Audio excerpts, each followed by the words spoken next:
ಮಾಡಿರುವ ಅತಿಥಿ ಗಣ್ಯರೇ, ನಿಮಗೆ ಧನ್ಯವಾದಗಳು. ನೀವಿಲ್ಲದಿದ್ದರೆ ಈ ಕಾರ್ಯಕ್ರಮ ಕಳೆಗಟ್ಟೋಕೆ ಸಾಧ್ಯವೇ ಇಲ್ಲ.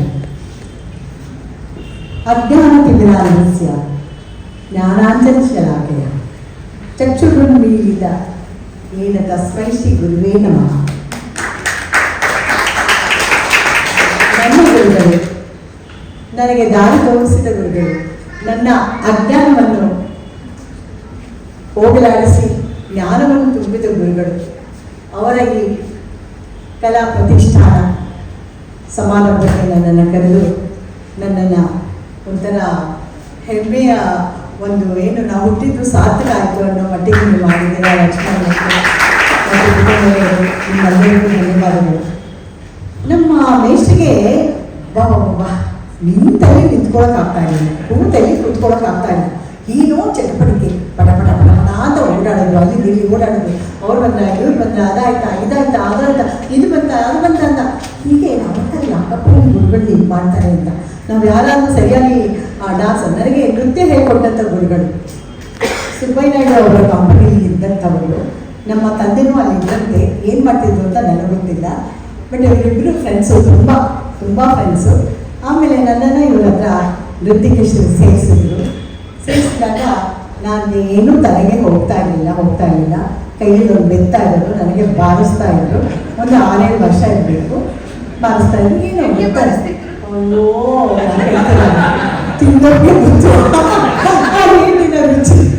ತೈಯೊಂದತ್ತ ತೈಯೊಂದ ಹಿಂಗೆ ಮಾಡೆ, ತೈಯೊಂದತ್ತ ತೈಯೊಂದ, ನಾವು ತೈಯೊಂದತ್ತ ತೈಯೊಂದ. ಅದಕ್ಕೊಂದು ಒಂದು ಭಂಗಿ ಇಲ್ಲ, ಮತ್ತೊಂದಿಲ್ಲ, ತಾಳ ಇಲ್ಲ, ಮೇಳ ಎಲ್ಲ ಹಾಗೆ ಮಾಡ್ತಾ ಇದ್ದೆ. ಅದು ಯಾಕೋ ನನಗೆ ತಲೆ ಒಳಗೆ ಹೋಗ್ತಾನೇ ಇರಲಿಲ್ಲ. ಯಾವುದೇ ಒಂದು ವಿದ್ಯೆ ಕೂಡ ನನ್ನ ತಲೆ ಹೋಗ್ತಾನೇ ಇರಲಿಲ್ಲ. ಆಮೇಲೆ ಒಂದು 6-7 ವರ್ಷ ಇರ್ಬೋದು ಅಷ್ಟೇ. ಅಲ್ಲಿ ಮುಂದೆ ನಿಲ್ಲಿಸಿದ್ರು. ಒಂದು 10-15 ಜನ ಹುಡುಗಿರು ಎಲ್ಲರಿಗೂ ಹೇಳ್ಕೊಟ್ಟಿದ್ರು. ಅವರೆಲ್ಲರೂ ಹೇಗೆ ಮಾಡ್ತಿದ್ದಾರೆ, ಕೈಗೆಲ್ಲ ಸರಿಯಾಗಿ ಇಟ್ಕೊಂಡಿದ್ದಾರಾ ಇಲ್ವಾ, ಮುದ್ರೆಗಳು ಸರಿಯಾಗಿದೆಯಾ ಇಲ್ವಾ ಅಂತ ಎಲ್ಲರೂ ಚೆಕ್ ಮಾಡ್ಕೊಂಡು ಬರೋದು. ಅಷ್ಟರಲ್ಲಿ ಏನಾಯಿತು, ಹಿಂಗಿಂತ ಉಳ್ಗಳು ಅಂತಂದ್ಬಿಟ್ಟು ಒಂದು 4 ಆಣೆ ಕಾಯಿನ್ನು ಮುಂದೆ ಬಂದು ಬಿತ್ತು. ಅದು ಬಿದ್ದ ತಕ್ಷಣ ಏನು ಮಾಡೋದು, ಮುಂದೆ ಬಿದ್ದಿದೆಯಲ್ಲ, ಹಣ ನೋಡಿದ್ರೆ ಯಾರ ಹೆಣನೂ ಬಾಯಿಬಿಡ್ತು. ಹಾಗೆ ಅದು ಬಿಡಿ ಕೂಡಲಿ ಯಾರೇನು ಮಾಡಿದ್ರು ತೆಕ್ಕೊಂಡ್ಬಿಟ್ಟು ಅಂತಂದೆ, ಮಾಡು ಮಾಡು ಮಾಡು ಅಂತಂದು. ಆಮೇಲೆ ಆಯ್ತಲ್ಲ ಅಂತ. ಅವಾಗೆಲ್ಲ ನಮಗೆಲ್ಲ ಕಟ್ಟಿರೋ ಲಂಗ ಆ ಥರದ್ದೆಲ್ಲ ಏನಿಲ್ಲ, ಮೇಲಿಂದ ಒಂದು ಲಂಗ ಮತ್ತು ಗ್ಲೌಸ್ ಅಷ್ಟೇ ಇದ್ದಿತ್ತು. ಇದು ಕಾಯಿನ ಇಟ್ಕೊಳ್ಳೋಕ್ಕೂ ನನಗೆ ಗೊತ್ತಾಗಲಿಲ್ಲ. ನಾನೇನು ಮಾಡಿದೆ, ಬಾಯಲ್ಲಿ ಇಟ್ಕೊಂಡೆ.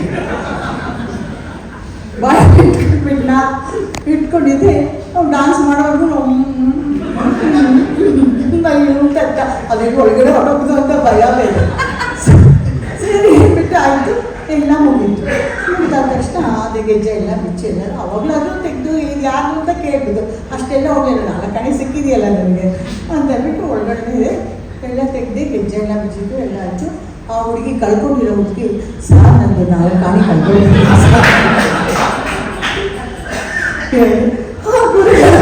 ಎಲ್ಲರೂ ಯಾರು ತಗೊಂಡ್ರಿ ಅಂದರೆ ಅವರೆಲ್ಲ ನಾವಲ್ಲ ಸರ್ ಅಂದರೆ ನಾನು ಬಾಯೇ ಬಿಟ್ಟಿಲ್ಲ. ಬಾಯ ಬಿಡಲಿಲ್ಲ ಅಂತ ಬಾಯ ಬಿಡಲಿಲ್ಲ. ಬಂದ್ಬಿಟ್ಟು ಏನೇ ನೀನು ತಗೊಂಡೇನೆ ಹಂಗೆ ಬಾಬಿಟ್ಟೆ ಕೊಟ್ಟಿಲ್ಲ ನೋಡೋರಿಗೆ ಬಾಬಿಟ್ಟು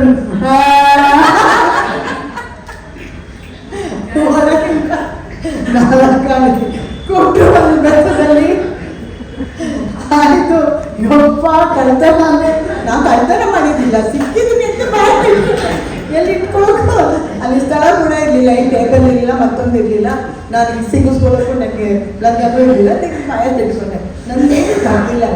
ಸೊ ಈ ಥರ ನನಗೆ ಶಿವಶಂಕರ್ ಅಂದರೆ ಸಾಕು, ಅವ್ರ ಹತ್ರ ಕಲಿಯಕ್ಕೆ ಹೋಗ್ಬೇಕು. ಹಂಗಿಲ್ಲಪ್ಪ ಬೇಡವಾ, ನಾನು ನನಗೆ ಅನ್ನ ಬೇಡ, ಅವರು ಚೆನ್ನಾಗಿ ಹೊಡಿತಾರೆ, ನಾನು ಹೋಗಲ್ಲ ಅವ್ರ ಹತ್ರ, ಹೋಗಲ್ಲ ಅವ್ರ ಹತ್ರ. ಅದು ಎಷ್ಟೋ ವರ್ಷಗಳ ಕಾಲ. ನಾನು 8 ವರ್ಷದೊಳಗೆ ಇರಬೇಕಾದ್ರೆ ಇವರು ರಾಜ್ಕುಮಾರ್ ಅವರು 1958ರಲ್ಲಿ ರಾಜ್ಕುಮಾರ್ ಅವ್ರ ಚಿತ್ರ ಸತಿ ನಡಾಯಿನಿಗೆ ಅವ್ರ ತಂಗಿ ಪಾತ್ರಕ್ಕೆ ಬೇಕು ಅಂತ ನನ್ನನ್ನು ಕರ್ಕೊಂಡು ಹೋಗಿದ್ದಾರೆ. ಆ ಮುಹೂರ್ತಕ್ಕೆ ಕರ್ಕೊಂಡು ಹೋಗಿ ತೋರಿಸಿದ್ದಾರೆ. ಆ ಫೋಟೋ ಕೂಡ ನನಗೆ ಅವರು ಒಂದು ಜೆರಾಕ್ಸ್ ಕಾಪಿ ಮಾಡಿ ನನಗೆ ಕೊಟ್ಟರು. ನನ್ನ ಗುರುಗಳ ನೋಡಿ, ಆ ಶಿಷ್ಯ ಮುಂದೆ ಬರಬೇಕು ಅಂತ. ಆಮೇಲೆ ಮನೆ ಕಟ್ಟಿ ನೋಡೋ ಚಿತ್ರ, ಅದೇ ಒಳ್ಳೆ ಚಿತ್ರ ಅಂತ ಅನ್ಸುತ್ತೆ ಅವ್ರ ನಿರ್ದೇಶನ ಮಾಡಿತ್ತು. ಅದಕ್ಕೆ ನನ್ನ ತಂದೆ ಕೂಡ ಸ್ವಲ್ಪ ಹಣವನ್ನು ಹಾಕಿದ್ರು. ಆಮೇಲೆ ಏನಂದರೆ ಅದರಲ್ಲೊಂದು ತಂಗಿ ಪಾತ್ರನೂ ಏನೋ ಬರುತ್ತೆ. ಅದು ಏನು ಅಂತಂದರೆ ಕಾಗ್ದ ಓದಬೇಕಾದ್ರೆ ಆ ಕಾಗ್ದದಲ್ಲಿ ಆ ಮುಖ ಬರುತ್ತೆ, ಆ ಥರ ಪಾತ್ರಕ್ಕೆ ಅಂತ. ಅದನ್ನು ನಾನು ಸರಿಯಾಗಿ ಮಾಡಿದ್ನೋ ಇಲ್ಲೋ ನನಗೆ ಗೊತ್ತಿಲ್ಲ. ಆಮೇಲೆ ಆ ಪಾತ್ರಕ್ಕೆ ಮಂಜುಳಾ ಅವ್ರನ್ನ ಬುಕ್ ಮಾಡಿದ್ದಾರೆ. ಮಂಜುಳಾ ಅವ್ರನ್ನ ಕೂಡ ಇಂಟ್ರಡ್ಯೂಸ್ ಮಾಡಿಸಿದ್ದು ಕೂಡ ನಮ್ಮ ಸಿ ವಿ ಶಿವಶಂಕರ್ ಅವರು ಮಾಡಿಸಿದ್ರು. ಆಮೇಲೆ ಅದರಿಂದ ಏನೋ ಮನಸ್ತಾಪ ಆಯಿತು ಏನೋ, ನಮ್ಮ ತಂದೆಯವರು ಅವ್ರದ್ದು ಫ್ರೆಂಡ್ಶಿಪ್ ಕಳೆದೋಯ್ತು. ಆಮೇಲೆ ಒಂದ್ಸಲಿ ಹೇಳೋದಂತೆ, ನಿಮ್ಮ ಮಗಳು ಏನು ಬರಲ್ಲಯ್ಯ, ನೀವು ಕಲಿಯಲ್ಲ, ಅವರು ಸುಮ್ಮನೆ ಮದುವೆ ಮಾಡಿಬಿಡಿ, ಓದಿಸ್ಬಿಟ್ಟು ಮದುವೆ ಮಾಡಿಬಿಡಿ ಸಾಕು, ಏನು ಸುಖ ಯಾವುದು ಅಂತ ನನಗೆ ಅಷ್ಟಕ್ಕೆ ನಮ್ಮ ಸ್ನೇಹ ಕಟ್ಟಾಗೋಯ್ತು. ಅವರು ನಾವು ದೂರ ಆಗೋದು. ಆಮೇಲೆ ಅವ್ರು ಹೇಳ್ಕೊಟ್ಟಿದ್ದ ನೃತ್ಯ, ನಮ್ಮ ತಂದೆ ಬಿಸ್ನೆಸ್ ಮ್ಯಾನ್ ಆಗಿತ್ತು, ಅದರಲ್ಲಿ ಲಾಸ್ ಆಗಿ ಆ ನೃತ್ಯದಿಂದಲೇ ಅವ್ರು ಏನು ಹೇಳ್ಕೊಟ್ಟಿದ್ರು, ಅಲ್ಲಾರಿಪು ಜತಿ ಸ್ವರ ತಿಲ್ಲ, ಇದು ಮೂರೇ ಕಲ್ತಿದ್ದು ನಾನು. ಆ ನೃತ್ಯದಿಂದ ನಮ್ಮ ಮನೆಯ ಜೀವನ, ನಮ್ಮ ಸಂಸಾರದ ಗುರು ಯಾವತ್ತೂ ಯಾರಿಗೆ ಆಗಲಿ ಕೆಟ್ಟದಾಗಲಿ ಅಂತ ಬಯಸೋದೇ ಇಲ್ಲ ಅಂತ ಕಾಣುತ್ತೆ. ಹಾಗೆ ನಾನು ಮುಂದೆ ಒಂದು ಇವಾಗ 300 ಪಿಕ್ಚರ್ ಮಾಡಿದ್ದೀನಿ, ಸಾವಿರಾರು ಸೀರಿಯಲ್ ಮಾಡಿದ್ದೀನಿ. ಈಗ ನಿಮ್ಮ ಮುಂದೆ ನಿಂತಿದ್ದೀನಿ, ಮುಂದೆ ನಿಂತಿದ್ದೀನಿ. ಹಾಗೆ ನಮ್ಮ ಗುರುಗಳ ಬಗ್ಗೆ ಹೇಳಬೇಕು ಅಂತಂದರೆ ಅವರಿಗೆ ಕನ್ನಡವೇ ಉಸಿರಾಗಿತ್ತು. ಎಂತೆಂಥ ಒಂದು ಹಾಡುಗಳನ್ನು ಅವ್ರು ಬರೆದಿದ್ದಾರೆ ಅಂದರೆ, ಬೆಳೆದಿದೆ ನೋಡ ಬೆಂಗಳೂರು ನಗರ ಅನ್ನೋದು ಯಾವ ಕಾಲದಲ್ಲಿ ಅವ್ರು ಮಾಡಿರೋದು. ಆಮೇಲೆ ಇದು ಏನದು ಸಿರಿವಂತನಾದರೂ ಕನ್ನಡ ನಾಡಲ್ಲೇ ಹೇಗಿರುವೆ, ಭಿಕ್ಷುಕನಾದರೂ ಕನ್ನಡ ನಾಡಲ್ಲಿ ಹೋಗದಿರಿ ಸೋದರರೇ, ಹೋಗದಿರಿ ಬಂಧುಗಳೇ, ಹುಟ್ಟಿದ ಊರನ್ನು ಬಿಟ್ಟು ಹೋದರೆ ಕಟ್ಟುವ ದಾರಿ ನಮ್ಮೂರ, ಕೆರೆ ಕಟ್ಟೆಯ ಬಯಸುವ ನಮ್ಮೂರ ಅಂತ ಎಂತೆಂಥ ಹಾಡುಗಳನ್ನು ಬರೆದಿದ್ದಾರೆ, ಎಂತೆಂಥ ಸಿನಿಮಾಗಳನ್ನ ಅವರು ತಂದಿದ್ದಾರೆ. ಅವರು ಏನು ಕನ್ನಡಕ್ಕಾಗಿ ಕೆಲಸ ಮಾಡೋದು ನಿಜಕ್ಕೂ ನಾವು ಅವ್ರು ಇರುವಾಗ ಖಂಡಿತ ಅವರ ಪ್ರತಿಭೆಯನ್ನು ನಾವು ಮರಿತೀವಿ. ಅವ್ರು ಸತ್ತ ಮೇಲೆ ಅವರನ್ನು ಜ್ಞಾಪಿಸ್ಕೊಳ್ಳೋದು, ಈ ರೀತಿ ಮಾಡಿದಾರ ಅಂತ ನೆನ್ಕೋತೀನಿ. ನನಗೋಸ್ಕರ ಅವರು ಕೊನೆಯದಾಗಿ ಇವಳನ್ನು ಹೇಗೆ ಮಾಡಿ ನಾನು ಚಿತ್ರದಲ್ಲಿ ನಾನು ಮಾಡಿಸ್ಲೇಬೇಕು, ನನ್ನ ಚಿತ್ರದಲ್ಲಿ ಅವರ ಪಾತ್ರ ಮಾಡಲೇಬೇಕು ಅಂತ ಕೊನೆಯದಾಗಿ ನಾವು ಯಾವುದೋ ಇಲ್ಲ ಅಷ್ಟೇ ಚಿತ್ರ ಅಕಳಂಕ ಅಂತ ಒಂದು ಚಿತ್ರ ನಿರ್ಮಿಸಿ ಅದರಲ್ಲಿ ಒಂದು ತಾಯಿ ಪಾತ್ರ ಕೊಟ್ಟು 6 ಹಾಡುಗಳು ನನಗೆ 6 ಹಾಡುಗಳು ಚಿತ್ರೀಕರಣ ಮಾಡಿ, ಇವರು ಎಷ್ಟು ಚೆನ್ನಾಗಿ ಮಾಡ್ತಾರೆ, ನನ್ನ ಇವಳು ಶಿಷ್ಯ ಎಷ್ಟು ಚೆನ್ನಾಗಿ ಮಾಡ್ತಾರೆ. ಇವಳಿಗೆ ಲಕ್ಷ್ಮಣ್ಗೆ ನಾನು ಏನೋ ಒಂದು ಸಾಹಿತಿನೋ ಏನೋ ಅದರಲ್ಲಿ ಲಕ್ಷ್ಮಣ್ ಅಳಬೇಕಾಗಿತ್ತು, ಅವ್ರಿಗೆ ನ್ಯಾಚುರಲ್ ಆಗಿ ಬರಲಿಲ್ಲ. ಚೆನ್ನಾಗಿ ಕಲ್ತ್ಕೊ ಅವಳು ಕಲ್ತ್ಕೊ ಬೈದು ಇದೆಲ್ಲ ಮಾಡೋದು ಅಂಥ ಗುರುಗಳನ್ನು ನಾನು ನಿಜವಾಗ್ಲೂ ಕೊನೆಗೆ ನೀವು ಹೇಳಬೇಕಂತಂದರೆ, ಲೀಲಾವತಿ ಅವ್ರದ್ದು ಬರ್ತ್ಡೇನೂ ಯಾವುದೋ ಒಂದು ಸಮಾರಂಭ, ಅದಕ್ಕೆ ನಾನು ಹೋಗಿದ್ದೀನಿ. ನಮ್ಮ ಗುರುಗಳು ಬಂದರೆ ಸಹಿತ ನನಗೆ ಮೆಟ್ಲು ಹತ್ತಕ್ಕಾಗಲ್ಲ, ಆಗಲೇ ನನ್ನ ಹತ್ತಕ್ಕಾಗ್ತಾ ಇರಲಿಲ್ಲ. ಅವರು ಭಾಗ್ಯಚ ನಾನು ಕೈ ಹಿಡ್ಕೊಂಡು ಕರ್ಕೊಂಡು ಹೋಗ್ತೀನಿ ಅಂತ ನನ್ನನ್ನು ಮೆಟ್ಲು ಹತ್ತಿಸ್ಕೊಂಡು ಕರ್ಕೊಂಡು ಹೋದ್ರು.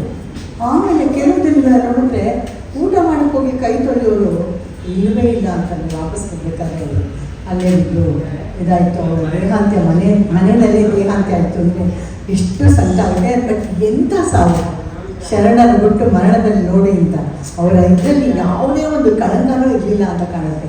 ಅದಕ್ಕೆ ದೇವರು ಅಷ್ಟು ಊಟ ಮಾಡಿ, ನಾನು ಯಾವಾಗಲೂ ಅನ್ಕೊಳ್ಳೋದು, ದೇವರೇ ನಾನು ಸಾಯೋದಾದರೆ ಊಟ ಅಲ್ಲ ಆದಮೇಲೆ ಸಾಯಿಸ್ಬೇಕು. ಅದೇನೋ ನನ್ನೊಂದು ಆಸೆ, ಯಾಕೆ ಅಂತ ಗೊತ್ತಿಲ್ಲ.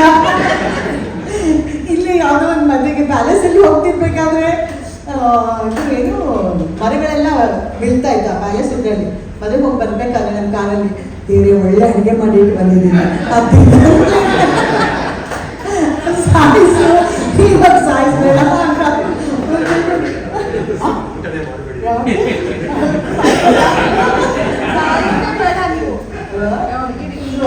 ಹಾಗೆ ನಮ್ಮ ಗುರುಗಳು ಎಲ್ಲ ಹೊಟ್ಟೆ ತುಂಬ ಊಟ ಮಾಡಿ ಅವರು ಒಂದು ಏನು ಸಮೃದ್ಧಿಯಾಗಿ ಏನಪ್ಪ ಇನ್ಯಾವುದು ನನಗೆ ಕೆಲಸ ಇಲ್ಲ ಅಂತ ಹೋಗಿದ್ದಾರೆ.